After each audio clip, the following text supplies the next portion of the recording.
हज़ारों लोगों की तलाश करते करते पहुंच आया हूं दिल्ली, और दिल्ली में आज ईस्ट दिल्ली में हूं। और आज जिस शख्सियत से आपकी मुलाकात कराने जा रहा हूं, नेटवर्क मार्केटिंग की दुनिया में अभूतपूर्व इतिहास बनाना चाहते हैं, जिनसे आज आपकी मुलाकात कराने जा रहा हूं। आपका नाम है अमित सिंह। सर, बहुत बहुत आपका स्वागत है। बहुत बहुत धन्यवाद राघव जी। सर, मेरा पहला क्वेश्चन आपसे होगा कि आप गवर्नमेंट सेक्टर में ऑलरेडी एक सक्सेस पर्सनालिटी हैं, उसके साथ ये नेटवर्क मार्केटिंग में आप आ गए, ये थोड़ा सरप्राइज़ है। बिल्कुल सही प्रश्न किया आपने राघव जी। जैसा आजकल आप देख रहे हैं, गवर्नमेंट सेक्टर और प्राइवेट सेक्टर में कोई बहुत अंतर नहीं है। उतने ही सारे काम, उतनी सारी जिम्मेदारियां। और जहां तक मैं इसको नेटवर्क मार्केटिंग से रिलेट करने की कोशिश करूं, तो नेटवर्क मार्केटिंग पूरी तरह से एक पार्ट टाइम काम है। मैं इसको बार बार इसको कहूँगा कि आप इसको समझें कि एक हम पार्ट टाइम से शुरुआत करते हैं, और जब कभी भी आपको लगे कि आप उस मुकाम पे हैं तो आप उसको फुल टाइम अपना शुरू कर सकते हैं। तो यहाँ पे शायद ये प्रश्न ही ख़त्म हो जाता कि कोई गवर्नमेंट सेक्टर या प्राइवेट सेक्टर से, ये सभी के लिए एकदम खुला अवसर है और मैं सबका स्वागत करता हूँ। लेकिन लोगों के अंदर एक जिज्ञासा होगी कि गवर्नमेंट सेक्टर में आप संपन्न हैं, सफल हैं, आप अपने सपने पूरे कर सकते हैं थोड़े बहुत जो हैं, लेकिन नेटवर्क मार्केटिंग क्या सचमुच में आपको भी समझ में आया कि इसमें बड़ी पोटेंशियल है, इससे और भी बड़े सपने पूरे किए जा सकते हैं? देखिए, मैं यहाँ आप सबको बताना चाहता हूँ राघव जी के माध्यम से कि अगर हम पोटेंशियल की बात करें तो आज ये पूरे दुनिया में सबसे तेज़ी से बढ़ने वाली इंडस्ट्री है। और विशेष तौर से अगर हम भारतीय परिदृश्य में बात करें तो जिस तेज़ी से ये इंडस्ट्री बढ़ रही है, विशेष तौर से 2016 के बाद, जब से ये हमारी डायरेक्ट सेलिंग की गाइडलाइन आई, उसके बाद से 2025 तक जो एस्टिमेटेड है कि लगभग 55,000 करोड़ की इंडस्ट्री होगी। और अगर हम उसके बाद आगे बात करें तो ये लाखों करोड़ में जाने वाला है, क्योंकि ये कहीं रुकने वाली चीज़ नहीं है। तो पोटेंशियल तो इतना है कि मैं समझता हूँ कि भारतीय परिप्रेक्ष्य में बात करें तो जितने यहाँ पर आबादी है, जितने युवा हैं, उन सबको इसमें कंज्यूम किया जा सकता है, सब इसमें समा सकते हैं और सबके लिए अवसर है। और रही बात कि जैसे गवर्नमेंट सेक्टर में इतना अच्छा सुविधाएं और पैसे होने के बाद इस सेक्टर में आने की बात, तो देखिए, सपने देखना जो है, सपनों की कोई सीमा नहीं होती। सपने कोई भी देख सकता है, वो चाहे एक अदना सा गरीब इंसान हो या एक संपन्न इंसान हो। तो मैं सोचता हूँ कि अगर आप सपने का पीछा कर रहे हैं तो उस सपने को पीछा करने के लिए इस इंडस्ट्री के साथ जुड़ने से बेहतर और कोई विकल्प अभी नहीं है।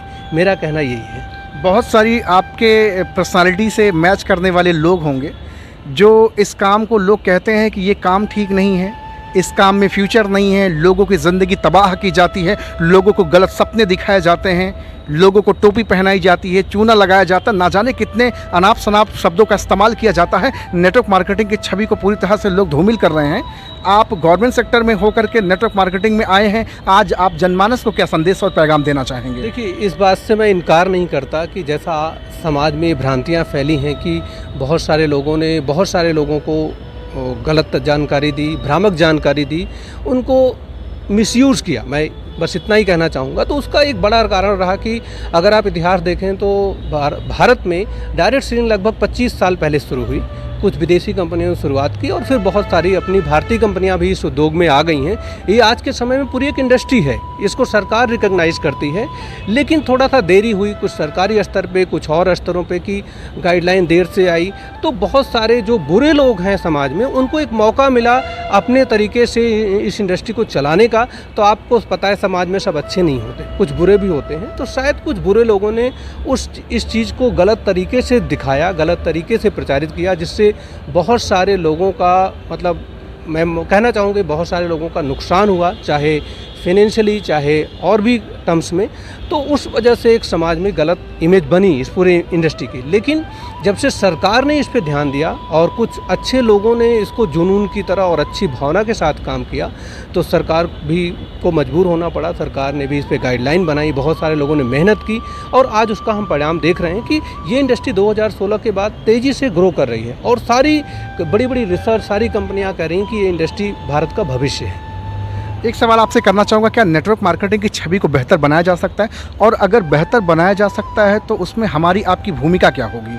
देखिए राघव जी, मैं पूरी तरह से आशान्वित हूँ और 200% आशान्वित हूँ कि इसकी छवि को सुधारा जा सकता है, और उसके लिए कोई भी प्रयास छोटा नहीं है।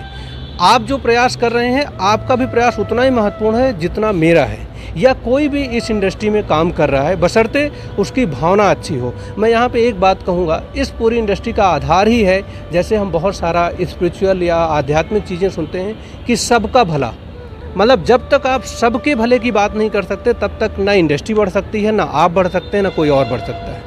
और एक इंग्लिश में आप इसको देखें तो विन विन सिचुएशन। आज पूरी दुनिया में केवल विन लूज़ की सिचुएशन कि आप किसी को लूज़ करोगे, किसी को हराओगे तभी आप जीतोगे। जबकि इस इंडस्ट्री में आप देखेंगे जब तक आप किसी को नहीं किसी को जिताओगे नहीं तो आप भी नहीं जीतोगे। तो जो इसका सूत्र वाक्य है, जो इसका मोटिव है, अगर आप उसको मानते हैं, उस नियम पे चलते हैं तो निश्चित है ये इंडस्ट्री सबके लिए वरदान है।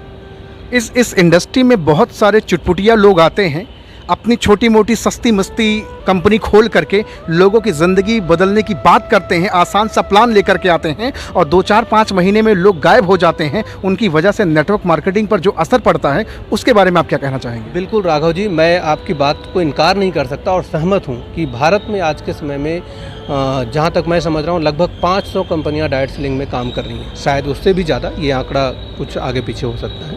तो देखिए इतने बड़े आंकड़ा में सभी लोग तो सच नहीं हैं, ये फैक्ट है। हाँ, लेकिन कुछ उसमें नियम की कमियाँ, कुछ लोगों चूँकि लोग देखिए, आप अगर भारतीय समाज को देखते हैं तो अधिकांश युवा हैं। सारे आंकड़े कहते हैं कि युवाओं का देश है। युवा कहीं ना कहीं अपनी एनर्जी को लगाना चाहता है, वो चाहता है कि अच्छा काम करे। देखिए बहुसंख्यक आबादी पूरी दुनिया में चाहती है कि अच्छा काम करे। गलत काम करने वालों की संख्या हमेशा मुट्ठियों में होती, उंगलियों में आप गिन सकते हैं, लेकिन चूँकि वो इतना बड़ा अपना ऑरा बना लेते हैं कि वही सब जगह दिखने लगता है। तो जो भारतीय प्रदेश है वहाँ पे सचमुच इस तरह के रोज़गार की बहुत ज़रूरत है और उसी का फ़ायदा उठा के बहुत सारे बुरे लोग, बहुत सारी गलत कंपनियाँ इस इंडस्ट्री में आती हैं, बदनाम करती हैं और वो शायद चंद पैसे के लालच में लोगों को लूट के चली जाती हैं। सरकार देखिए, मैं पूरी तरह आशान्वित हूँ कि सरकार इस पे प्रयास कर रही हैं, कानून बने हैं। अभी दिसंबर 2021 में गाइडलाइन के अनुसार नए नियम आ गए हैं। तो अभी आप भविष्य देखेंगे कि जो नियम फॉलो करेगा वही रहेगा और वही जीतेगा। और निश्चित है इसमें सरकार जीतेगी, लोग जीतेंगे और बुरे लोग बाहर जाएंगे। बस समय की बात है। कभी कभी हम धैर्य इसलिए खोते हैं कि ये समय थोड़ा लंबा होने लगता है। नेटवर्क मार्केटिंग के अंदर बहुत सारे भाई 2-4-5 महीना 10 महीना बड़ी शिद्दत के साथ, पता नहीं वो मोटिवेशन में काम करते हैं कि एजुकेशन में काम करते हैं, लेकिन कुछ समय बाद वो बैठ जाते हैं घर पर और एक चीज़ कहते हैं कि इसमें कुछ होता नहीं, मेरा पैसा डूब गया, मेरे अपलाइन में मेरे साथ जास्ती कर दी, मुझे धोखा दे दिया। वो अपनी गलती कभी नहीं एक्सेप्ट करते कि मैं नहीं कर पाया या मैं नहीं सफल हो पाया। वो कंपनियों पे या तो दोषारोपण लगाते हैं या तो अपलाइन को दोषारोपण लगाते हैं। देखिए राघव जी, पहली बात तो मैं एक प्रश्न का इस पॉइंट का जवाब दूंगा जो आपने पूछा कि अपलाइन उन्हें गलत जानकारी देते हैं। पूरी इंडस्ट्री में शायद बहुत ही 0.1% कोई अपलाइन हो जो अपने डाउनलाइन को गलत जानकारी देगा। मैं इससे सहमत नहीं हूँ। और रही बात कि जो लोग जाके बदनाम करते हैं, वो कई बार उनकी व्यक्तिगत चॉइस होती है कि आप उस इंडस्ट्री में रहे नहीं और आपने जो है बिना जानकारी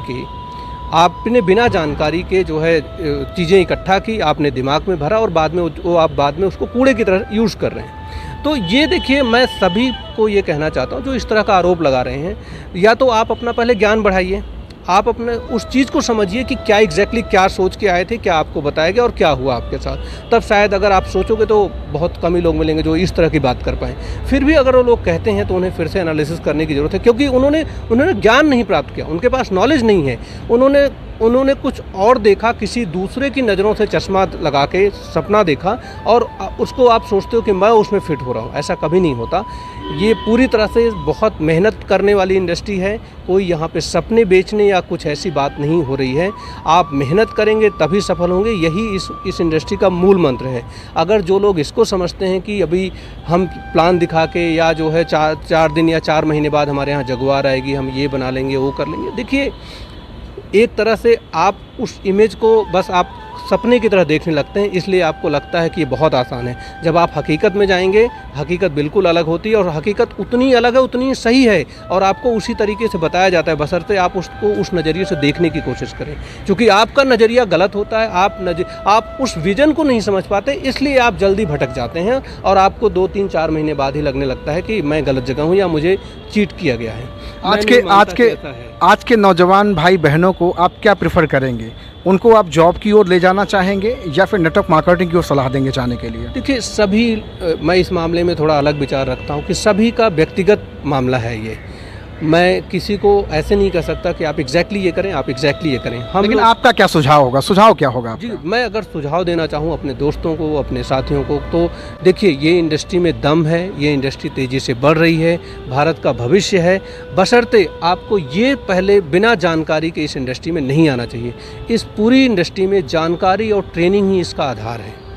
बहुत सारे लोग जो भटक गए, बहुत सारे लोग जो गलत चीज़ें प्रचारित कर रहे हैं, उसका रीज़न है कि लोग शॉर्टकट अपनाते हैं। लाइफ में कोई शॉर्टकट नहीं है, और ख़ास करके इस इंडस्ट्री में तो कोई शॉर्टकट नहीं है। अगर आप नियम का पालन नहीं करेंगे, आप अपने को नॉलेजफुल नहीं बनाएंगे, आप ट्रेनिंग नहीं करेंगे, ट्रेनिंग नहीं लेंगे, आप अपडेट नहीं रखेंगे, चीज़ें बदल रही हैं, आप अपनी इन्फॉर्मेशन बढ़ाइए, क्योंकि आज इन्फॉर्मेशन का एज है। आप अपने को जितना इन्फॉर्मेशन से स्ट्रॉन्ग बनाएंगे उतना ही आपकी वैल्यू होगी। और ये पूरी इंडस्ट्री फेस वैल्यू पे है। आप जिससे बात करते हैं वो आपको जानता है, कंपनी को बाद में। तो मैं सभी अपने युवाओं को, सभी लीडर्स को, या सभी जो भी इस इंडस्ट्री में आने की इच्छा रखते हैं, पहले आप अपने को ग्रूम करिए। जब आप में दम होगा ना, तो टीम आपको फॉलो करती है।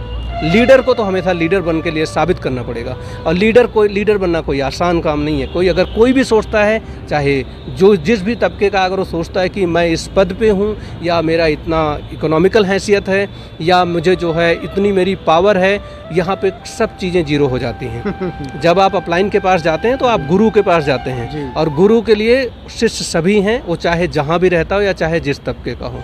तो आप जब हमेशा सीखने की नीयत से रहेंगे, और आप अपलाइन की रिस्पेक्ट करेंगे, और आप खुले दिमाग से रहेंगे, तो निश्चित है इंडस्ट्री में सफल होंगे, और निश्चित है सफल होंगे। जब आप इनिशियल स्टेज में इस बिज़नेस में आपने अपना पदार्पण किया होगा, तो क्या आप में भी झिझक, हेजिटेशन, घबराहट या फिर शाय नेचर था कि यार लोग क्या कहेंगे, गवर्नमेंट सेक्टर में अच्छा खासा काम कर रहा हूँ, अच्छी पर्सनालिटी है, कहाँ मैं तेल साबुन शैम्पू की दुनिया में आ गया हूँ? देखिए राघव जी, अब मैं इसमें अपना अनुभव बताऊंगा कि मैं अभी एक्टिवली पिछले 2 सालों से काम कर रहा हूं, लेकिन मुझे इस इंडस्ट्री में फेल होने का अनुभव लगभग 17-18 सालों का है। क्या बात है? बिल्कुल, मैं मानता हूं कि वो मेरा एक्सपीरियंस है। मैं फेल हुआ, लेकिन मुझे एक्सपीरियंस मिला। मैंने कई सारी कंपनियों के साथ बात की, कुछ के साथ जुड़े, और बहुत सारी चीज़ें हुई। अच्छे लीडर मिले, बुरे मिले, बहुत सारे पहलू थे। कभी करियर के दूसरे ऑब्जेक्ट भी थे तो नहीं हुआ। लेकिन हाँ, ये मुझे बहुत जल्दी समझ में आ गया, बहुत जल्दी मतलब लगभग शायद मुझे 10 साल पहले ही समझ में आ गया कि ये एक प्रूवन फार्मूला है। ये एक फार्मूला है जिस पे लोग जो है सफल हो रहे हैं। अब तो देखिए फिर ये बनता है, या तो आप अपना खुद फार्मूला बनाओ और जो है उस फार्मूला बनाने में पूरी ज़िंदगी लगा दो। दूसरा ये है कि जिस राह पे जो चल रहा है और आप देख रहे हैं वो सफल हुआ है, तो निश्चित है ये सिस्टम तो काम कर रहा है। अब आपको उस सिस्टम में अपने को फिट रखना है, फिट होना है। आपको फिट होने के लिए आपको उस सिस्टम का रूल फॉलो करना पड़ेगा। इसलिए मैं हमेशा जोर देता हूँ कि जो सिस्टम प्रूवन है, जिसने पूरी दुनिया में साबित किया है कि इंडस्ट्री चल रही है, लोग इसमें पैसे बना रहे हैं, सपने पूरे कर रहे हैं, तो निश्चित है कि इंडस्ट्री में कोई खोट नहीं है। आपको तय करना है कि आप कैसे अपने को उसमें फिट कर रहे हैं। फिट करना मीन्स आपकी नॉलेज, आपकी ट्रेनिंग, आपका अपलाइन के प्रति विश्वास, कंपनी के प्रति विश्वास, और अपने बिजनेस के प्रति रिस्पेक्ट, प्राउड। बहुत बार ऐसा होता है, जैसा आप कहते हैं कि लोग कई बार बता नहीं पाते कि हम क्या कर रहे हैं और क्यों कर रहे हैं। जब तक देखिए आप अपने आप को जस्टिफाई नहीं करेंगे, तब तक कोई और जस्टिफाई नहीं करेगा। और वो बातें तभी आप किसी को कह पाएंगे जब आप खुद अपने आप में कॉन्फिडेंस होगा, और आप अपने को जस्टिफाई कर पाते हैं कि हाँ, मैं बिल्कुल सही जगह हूँ, और ये बिल्कुल सही चीज़ है जिसको मैं कर रहा हूँ। तो भैया आप देख रहे हैं, आज मैं अमित सिंह सर से बातचीत कर रहा हूं, और सर ज़बरदस्त तरीके से एजुकेट कर रहे हैं। 17-18 सालों का तजुर्बा है, फेलियर के कई बार मुहाने पे गए, लेकिन फिर भी बिलीफ सिस्टम इतना स्ट्रांग है कि आज पिछले 2 साल से लगातार सिस्टम में अडॉप्ट करा के अपने आप को बेहतर जीवन बना रहे हैं। और सर से अगर आप एसोसिएट होना चाहते हैं, हिंदुस्तान के कोने कोने से बहुत सारे लोग आपको देख रहे हैं, बहुत सारे लोग आपकी जैसी पर्सनालिटी से जुड़ना भी चाहेंगे, क्योंकि कहीं ना कहीं आप लोगों के लिए एक मार्गदर्शक हैं, एक पथ प्रदर्शक हैं, एक इंस्पिरेशन है। आपके माध्यम से कईयों की ज़िंदगी बदल सकती है, और मेरे ख्याल से लगता है कईयों की ज़िंदगी बदलने का उस ईश्वर ने आपको मौका दिया है नेटवर्क मार्केटिंग में। क्या क्या संदेश रहेगा आपका उनके लिए? बिल्कुल राघव जी, मैं इसको एक अवसर मानता हूँ। जैसा आप कहते हैं कि बहुत सारे लोग शायद मुझसे इंस्पायर हों या फिर मेरी बातें सुनें, मैं भी समझता हूँ कि अगर मैं इस दुनिया में हूँ और अगर मैं अपनी बातों से, अपने काम से, अपने व्यवहार से अगर किसी के लिए कुछ कर सकता हूँ तो सचमुच वो एक गॉड गिफ्ट है। भगवान ने मुझे दिया और मैं उसको किसी और को दे रहा हूँ। मैं एक माध्यम हूँ और मुझे बहुत अच्छा लगेगा कि अगर लोग जो है मुझसे जुड़ के या मेरी बातों को समझते हैं कि ये सच है, और लेकिन फिर भी मैं कहूँगा एक बार आप अपने स्तर पे उसको परखिए कि जो मैं कह रहा हूँ अगर वो सही है तो आप ज़रूर इस इंडस्ट्री में आइए। और मेरा दावा है कि कोई भी इस इंडस्ट्री में सफल हो सकता है। कोई यहाँ पे ना स्टेटस है, ना कोई डिस्क्रिमिनेशन है किसी भी स्तर का। कोई भी इस इंडस्ट्री में आके सफल हो सकता है। इस इंडस्ट्री का थंब रूल है। और बस ये याद रखिए कि विन विन सिचुएशन वाला ये फार्मूला यहाँ काम करता है। जब हम दूसरे को सफल करेंगे तभी हम सफल होंगे। यहाँ पे कभी आप इस नीयत से मत आइए कि हम किसी का नुकसान करेंगे तब भला होगा। भला तभी होगा जब सबका होगा, और उस सब में सबसे पहले आप शामिल होंगे। ये आपको मानना पड़ेगा। तो भैया आज देख रहे हैं, आज हमारी बातचीत हो रही है अमित सिंह सर से। बहुत ज़बरदस्त नायाब इंसान, बेहतरीन पर्सनालिटी, गवर्नमेंट सेक्टर में ऑलरेडी सक्सेस पर्सनालिटी हैं, उसके साथ नेटवर्क मार्केटिंग को एज अ करियर करना शुरू किया है। तो कहीं ना कहीं सर को तो ये माइंडसेट क्लियर हो गया कि भैया ज़िंदगी अपनी अकेले नहीं बल्कि बाकी लोगों की भी बदलनी है। तो अगर आप सर को देख रहे हैं और सुन रहे हैं तो कॉन्टैक्ट नंबर सर का डिस्क्रिप्शन में डाल दूंगा। आप सर से मिलिए, बातचीत करिए और जानिए सर के पीछे के जीवन का रहस्य और क्यों हज़ारों लाखों लोगों की ज़िंदगी बदलना चाहते हैं। सर आज आपसे मिलकर के बहुत अच्छा लगा जी। मैं राघव जी के इस मिशन के बारे में बोलना चाहता हूँ। देखिए, राघव जी ने हमें ढूंढा, लेकिन मैं सोचता हूँ कि अगर राघव जी ना होते तो हम ही ना होते। क्योंकि जिस तरीके से समाज में सूचनाओं के लेकर भ्रांतियाँ फैली हुई हैं, आज हमारे पास सूचनाओं का महासागर है। शायद महासागर शब्द भी छोटा पड़ जाए आज के समय में सूचनाओं को लेके, और उसमें इतनी भ्रांतियाँ, इतनी चीज़ें फैली हैं कि एक कोई भी इंसान कंफ्यूज हो सकता है। राघव जी ने इतने यंग एज में ये बीड़ा उठाया है कि इस इंडस्ट्री में आप ऐसे लोगों को ढूंढ रहे हैं या युवाओं की आवाज़ बनने की कोशिश कर रहे हैं, जो वास्तव में मैं मानता हूँ कि अगर आज आज़ादी का अमृत महोत्सव चल रहा है, सरकार भी चाहती है कि युवा कुछ और विकल्प ढूंढें और जो है अवसर तलाश किए जाएं भारत में। ये इस तरह का भी अवसर है कि लोग जो है आएँ, अलग अवसर खोजें, लोगों को रोज़गार दें, रोज़गार बनाएं। क्योंकि अब हर जगह बात होती है कि आप रोज़गार सृजन करें, और ये एक ऐसा माध्यम है जिससे आप बहुत सारे रोज़गार सृजन कर सकते हैं। और आप जो एक मीडिया के माध्यम से प्रचार कर रहे हैं राघव जी, ये वास्तव में एक नींव का पत्थर है। मैं आप भविष्य बताता हूँ इस इंडस्ट्री का। शायद 10 साल बाद हम इस चीज़ को गौर करेंगे, आपकी उपलब्धियों को देखा जाएगा। तो आप जो प्राइमरी स्टेज पे इतना बड़ा काम कर रहे हैं ना, कि ऐसे ऐसे ज़मीन से जुड़े लोगों को ढूंढ के आ रहे हैं, हम जैसे लोगों को आप सड़क से ढूंढ के ले आए, कि हम लोगों को अभी बहुत छोटे लोग हैं इंडस्ट्री में, बहुत बड़े बड़े लोग इस इंडस्ट्री में डटे पड़े हैं जो हमसे भी ज़्यादा मेहनत कर रहे हैं। हम लोग तो शायद उनकी तुलना में कम ही कर पा रहे हैं। तो ये जो आपका प्रयास है ना, निश्चित है इस इंडस्ट्री के भविष्य को और संवारेगा, और आपकी ज़रूरत हमेशा बनी रहेगी। मैं आपको कहूँगा कि इस अभियान को आगे बढ़ाइए और कभी रुकिए मत। Thank you very much. अब हमेशा इसकी ज़रूरत है। बिल्कुल सर, बिल्कुल। Thank you very much sir, बहुत अच्छा लगा।